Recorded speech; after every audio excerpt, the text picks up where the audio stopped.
ভারত থেকে যখন তাদেরকে শান্তিসূত্রের মাধ্যমে নিয়ে আসছে, তখন দেখা গেল যে যেগুলো আমরা চিনি না, জীবনে কোনো দিন দেখি নাই, এইসব পাহাড়ি তাদের সাথে গেছে এক পরিবার, ওইখান থেকে নিয়ে এসে 10 পরিবার।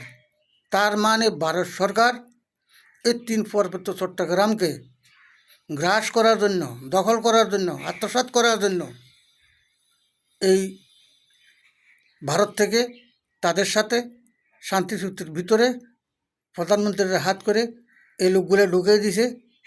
ঢোকার সময়, তাদেরকে আনার সময় ইতিহাস পিন, ইতিহাস ছাড়া কথা, কোনো প্রশাসন এবং সরকার পর্যবেক্ষণ করে আনে নাই।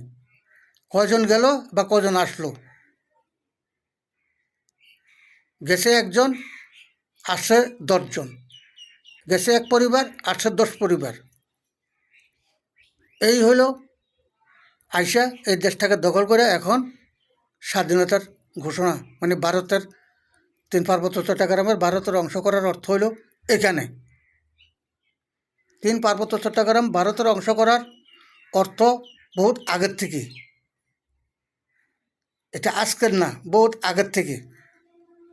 এটা একটা কৌশল অবলম্বন করে তাদেরকে দিয়ে, তাদেরকে নামাইছেও ভারতে।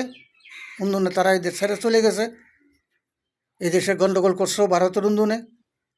তখন করার পরে আবার ভারতে অর্ডার দিয়েছে, উঠতে আসা পড়ো।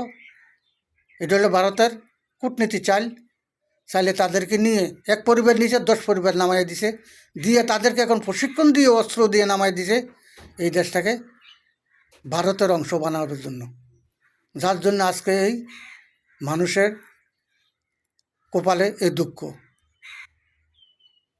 আপনাদের হাতে ধরে পায়ে ধরে অনুরোধ করছি সরকারকে, বাংলাদেশ সরকার, যৌথ বাহিনী এবং